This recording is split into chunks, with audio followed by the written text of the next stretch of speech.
My ex-wife forged my signature on a legal document while pretending everything was fine. I didn't find out until it was almost too late. I never thought I'd end up writing one of these posts. I read them sometimes, usually late at night, scrolling when I can't sleep. You know the ones. Stories about betrayals, messy divorces, fake friends. I'd skim them and think, well, at least my life's not like that. Yeah, turns out it was. I just didn't know it yet. So here it is. My name's Ben. I'm 49, an engineer, and until a year ago, I was married to a woman named Lila. We were together for 9 years. Married for 6. Lila came into my life like a late summer thunderstorm. Warm, unpredictable, and loud in all the ways I didn't realize I missed. I've been divorced once already, no kids, and I'd spent my late 30s sort of floating, half-heartedly dating, working long hours. When I met her at a mutual friend's barbecue, I hadn't planned to stay longer than 15 minutes.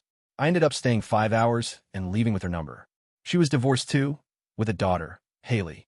Haley was 10 when I met her, blonde, sullen, and completely unimpressed with me. That didn't bother me. I wasn't trying to be her dad. She had one already, though from what I heard, he wasn't exactly reliable.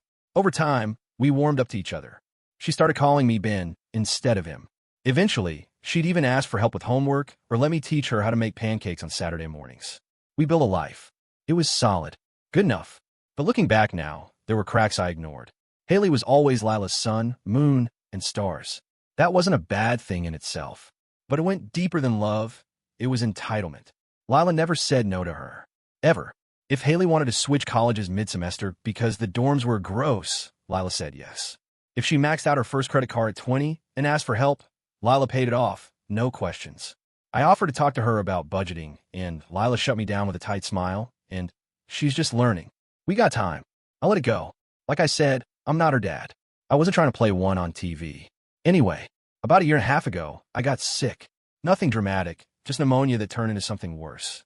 I ended up in the hospital for a week, and I'm not ashamed to say it scared the hell out of me. I don't have a huge family, no kids of my own, and lying there hooked up to IVs and monitors, I started thinking about things I hadn't really faced before.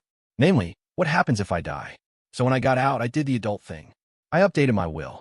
I already had one from before Lila, but it needed adjusting. I left a portion to my brother's kids, a chunk to a couple of causes I care about, and the rest to Lila. Not Haley. She wasn't in the will. Not because I hated her, but she wasn't my kid. She had 2 parents. I didn't think she needed my money. I told Lila about it.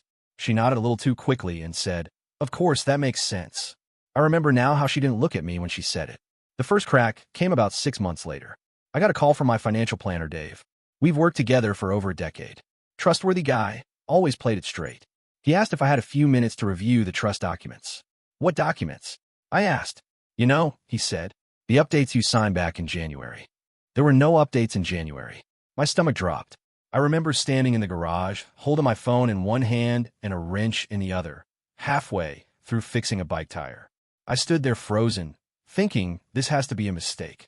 I told Dave I didn't know what he was talking about. He went quiet. Then he said, "Ben, I have your signature on the file. It's dated January 12th. I told him to send it over. He did. And there it was, my will, but altered. Significantly. Lila was now listed as primary beneficiary and trustee. But the kicker? Haley was added as a direct inheritor of a fixed percentage, far more than I ever would have left her. I stared at the PDF for probably 5 full minutes. My signature was at the bottom, except it wasn't mine. It looked like mine. Kind of, but I could tell.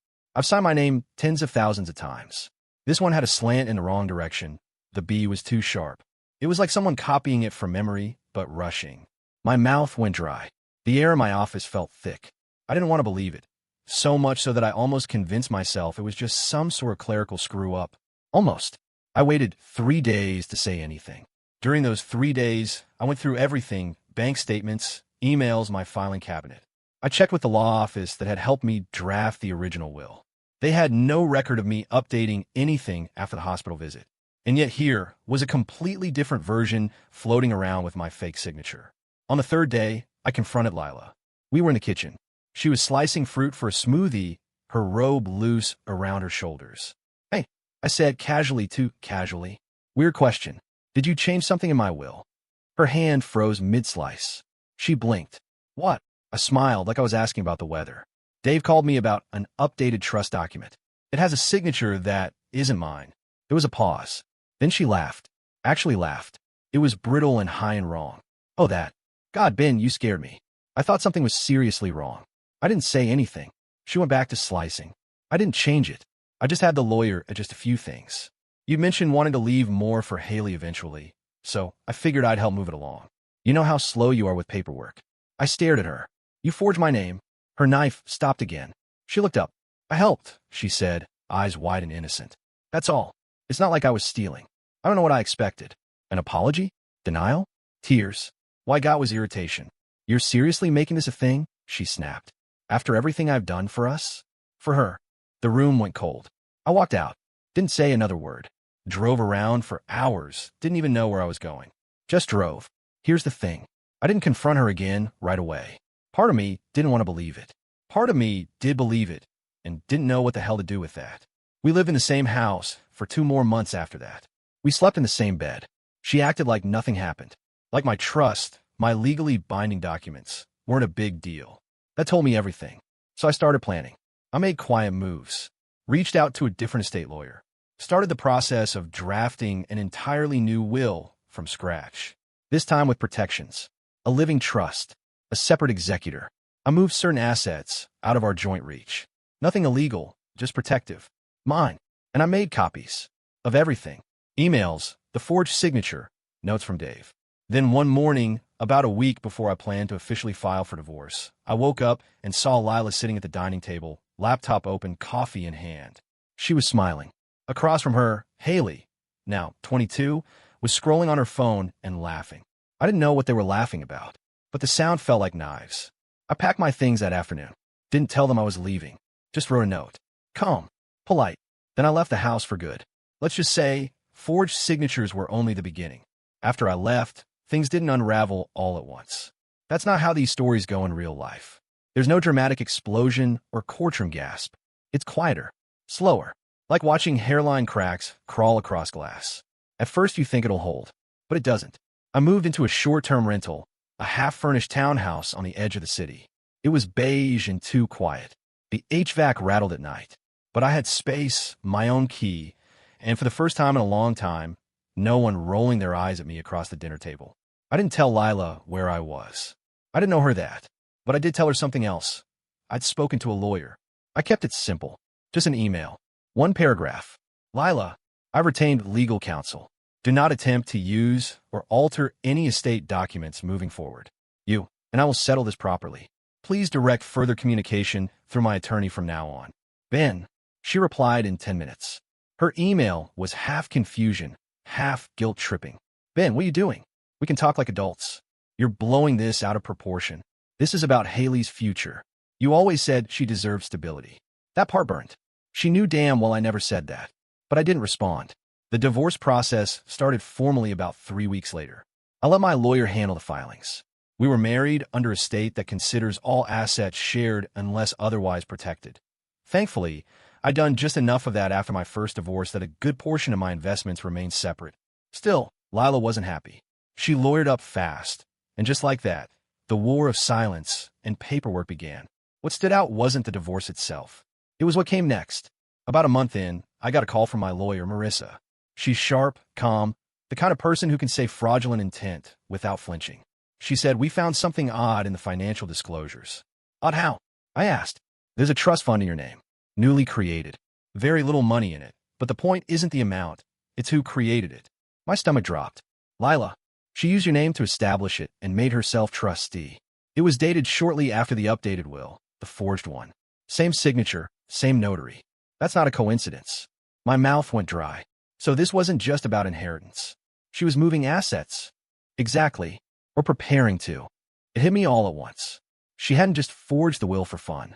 She was laying groundwork. If I'd died suddenly, especially after that hospital scare, there would have been systems in place. A trust ready. Legal papers in order. All looking legit on the surface. And Haley? She'd have walked away with a sizable chunk of everything I built. Money meant for my nephews, my causes, even my own emergency medical care. Lila had planned to erase all of it. That night, I sat on the edge of my rented bed and stared at the plain beige wall and thought, she really didn't love me. Not in the way that matters. Not the way someone should love the person whose name they take, whose food they eat, whose trust they're given. She loved what I provided. The stability, the upgrades, the ease. But not me. Over the next few weeks, the story kept unfolding. I discovered that she had been in communication with a private financial advisor I'd never even met. When subpoenaed, the records showed discussions about reallocating assets from my accounts to the trust. Again, all while using my name. The audacity was unbelievable. And yet, the more I looked back, the more the signs had been there, hiding in plain sight. Like the time she accidentally submitted our joint tax return without telling me. Or the time she lost a letter from my bank that turned out to be a request to verify an unusual withdrawal, which she later claimed was a payment for home repairs that never happened. All these little things I brushed off as forgetfulness, quirks, stress. They weren't mistakes. They were a pattern. One night, I got a message I wasn't expecting.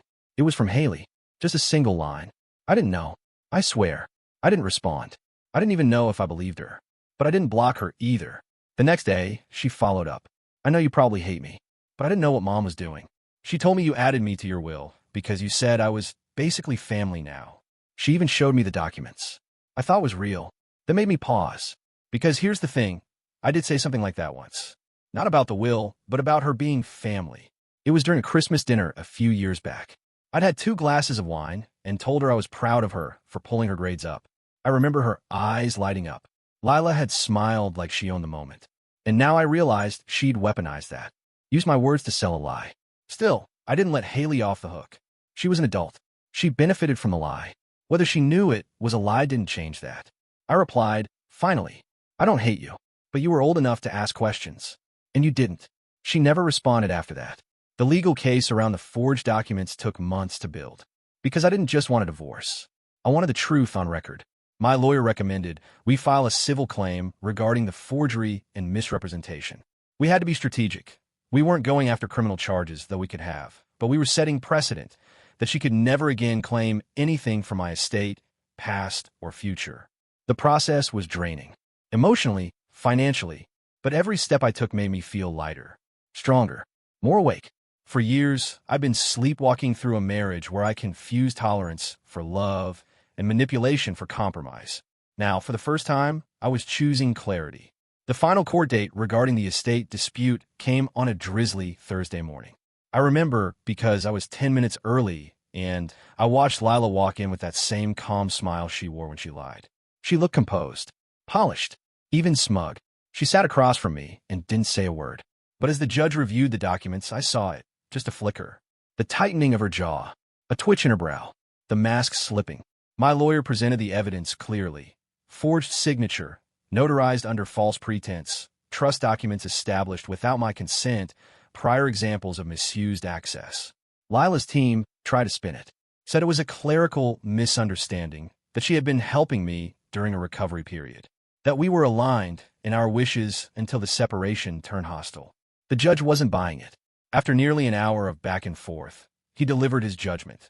The forged documents were invalid. The trust would be dissolved. Any remaining marital claims would be resolved through the divorce, not through estate channels. And most importantly, Lila would receive nothing further from me upon my death. It was done. I walked out of the courthouse and sat in my car for a long time. Not crying, not even angry, just still, like my body finally realized it was safe to stop fighting. Later that evening, I went to my brother's house. His kids, my godsons, were playing in the backyard covered in dirt, yelling about frogs or football or something in between. I just watched them. My brother handed me a beer and said, "You okay?" I nodded. And for the first time in almost a year, I meant it. There's more to the aftermath, of course. I'll get into that in part 3. What happened with Haley, how karma played its own slow game, and the step I took that surprised even me. But for now, I'll just say this. Sometimes the biggest betrayal isn't that someone hurt you. It's that they planned to, in detail, long before you ever saw it coming. After the court settled the estate dispute and dissolved the fraudulent trust, everything went quiet. That's the part nobody tells you. After months of motion and meetings and signatures and statements, there's this strange stillness. You almost expect fireworks or closure that lands like a thunderclap. But no, you just go home, you eat dinner, you fold your laundry, and slowly, quietly you start over. Lila didn't reach out again. Not directly, but she tried other routes. mutual friends, vague social media posts, even one half-hearted message sent to my assistant under a pseudonym that she probably thought would fool someone. It didn't. She didn't want to reconnect. She wanted to control the narrative. Her divorce attorney had painted her as misguided but well-meaning, and now she needed people to believe that I had punished her for a technicality, that I threw away a family. But I didn't engage. Not once. And with every week that passed, her efforts dwindled. Funny how people like that always run out of energy once their schemes fall apart. Haley surprised me, though. About a month after the court decision, she sent me one last message. I know I don't have the right to ask you for anything, but if you're willing, I'd like to meet. No expectations. I just want to say something in person. I sat with it for a day. Then I agreed. We met at a cafe in a neutral part of town, one of those modern spots with too many hanging plants and tiny chairs. She showed up right on time. Hair pulled back. Nervous energy. Same unsure half-smile she'd had when she was 16 and broke my office printer trying to print a school project. Thanks for coming, she said, settling into the chair across from me. I nodded. You said you had something to say. She exhaled, twisting the corner of a napkin. I wanted to apologize. Properly. I waited. She swallowed hard. I knew something wasn't right. I didn't know everything, but I didn't ask questions because I didn't want to know. I liked the idea that maybe you'd left something for me. It felt like proof that I mattered. That stung more than I expected. Haley, I said slowly, you always mattered, but wanting something doesn't make it yours, especially if it costs someone else their peace. She nodded quickly, eyes glassy. I get that now. I swear I do. And I'm not asking for anything. I just didn't want to carry this forever without saying it out loud. I believed her. Not completely, but enough. We didn't hug. There was no grand reconciliation, but we parted quietly, respectfully. Sometimes that's the best you can hope for. The best part about removing people who manipulate you is realizing how much mental space they took up. I started sleeping better. I took a trip up north for no reason, just packed a bag and drove. Stayed in a small cabin near a lake and spent 4 days fishing, drinking bad coffee, and listening to wind move through the trees. One night, I pulled out my old will and read it again. The real one. I'd written it during a difficult year, after a car accident that shook me up and made me face the what-if head-on. It wasn't fancy, just a clean, straightforward document that left my assets to my brother's kids, some to a local nonprofit I'd supported for years, and a final portion to a scholarship fund in my parents' names. It wasn't about revenge or legacy, just fairness. Looking at it now, I realized how vulnerable that document had been. How easy it would have been to destroy who I was with a single lie in the right hands. That night, I made a decision. I'd rewrite the will, but not out of fear. Out of clarity. When I got back to the city, I scheduled a meeting with my estate planner. We sat across a dark mahogany desk, sunlight cutting in at sharp angles. I want to change the distribution, I told him. He looked up. Any new beneficiaries? Yes, I said. Me. He raised an eyebrow. I grinned. I want to live more while I'm alive. I've spent years planning for a death that hasn't come yet. Time to plan for the time I do have. So I restructured things. Still left portions for my nephews, for the nonprofit, for the scholarship. But I shifted more into a travel and experience fund. Liquid. Accessible. Designed not to grow, but to diminish. Intentionally. And I gave myself permission to use it. You'd be amazed how healing it is to fly to a place with no itinerary and just be. I took a cooking class in Italy. Learned how to sail in Croatia. Got absolutely humbled on a hiking trail in Peru by a 70-year-old guide who outran me without breaking a sweat. None of it changed what happened, but it changed me. That's what real closure looks like. Not proving someone wrong, just living in a way they never thought you could. And karma? Oh, she did her part. I didn't ask around, but people love to talk, especially when you stop caring what they say. I heard that Lila had tried to join a local charity board and was quietly removed after someone Googled her name and found the court records. I heard that one of her old friends cut ties after learning the full story. Apparently, Lila had tried to spin it like I'd been hiding money from her for years. Even Haley, I heard, had distanced herself from her mom, not out of malice, but fatigue. Said she was tired of the drama. I don't take joy in it, but I also don't lose sleep over it. There's one last piece of this story. The step I took that changed everything wasn't legal or financial or even personal. It was quiet, small. After everything was settled, I visited my parents' grave for the first time in nearly 2 years. It was a warm afternoon, the grass well kept, the air thick with early summer pollen. I stood there a long time, and I said, aloud, what I hadn't even let myself think until then. I'm okay now. That was it. No speeches. No tears. Just truth. And the moment I said it, I felt something shift. Not closure exactly, but space. Room for what's next. It's strange, the way people fade. Not physically, though that too, but in your mind. Where once there was obsession or pain or longing. Now there's just nothing. A blank space. Like a photograph you've looked at too long until it no longer stirs anything. That's what happened with Lila. By the end of it all, after the forged documents, the court hearings, the lies unraveled, I didn't hate her. I just didn't care anymore. And that, I think, was the part she never expected. The divorce was finalized on a rainy Tuesday, with no courtroom drama, no shouting, no last-ditch appeals. Just a few signatures, some polite nods between lawyers, and it was over. She walked out without looking at me, which was fine. I wasn't looking at her either. I walked back to my car and sat in the driver's seat for a long moment, the rain tapping steadily on the windshield. My phone buzzed with a calendar alert. Final, divorce papers signed. I deleted it without reading the rest. In the months that followed, my life didn't transform overnight. No grand reinvention. No dramatic look at me now montage. But quietly, steadily, things began to settle. I kept my job, cut back my hours. I started running again. Just mornings at first, around the lake near my new apartment. Not because I was chasing fitness goals, but because I liked the rhythm of it. Something dependable. Breath in, breath out. Left foot, right foot. I reconnected with people I'd neglected during the marriage. Old friends, coworkers I used to grab coffee with. No one said, "I told you so." Most of them had no idea what happened. I liked it that way. Letting go of the narrative gave me peace. Not everything had to be explained. There was one thing I did, though, that I've never told anyone. Not out of shame, more because it was mine. A private, quiet decision that helped me close the book for good. I wrote a letter. To Lila. Not to send. Just to write. It wasn't angry or bitter. In fact, it surprised me how calm I felt as I wrote it. Lila, I don't forgive you. Not in the way people mean when they say that. But I don't resent you anymore either. You are not who I thought you were. That's on both of us. You wanted comfort. Control. I wanted partnership. Purpose. What you did was calculated. But the part that hurts most isn't the forgery. It's that you looked at everything I gave and still believed you were entitled to more. I hope you find whatever it is you're still chasing. I hope Haley learns from all of this, not just about legal lines, but about moral ones.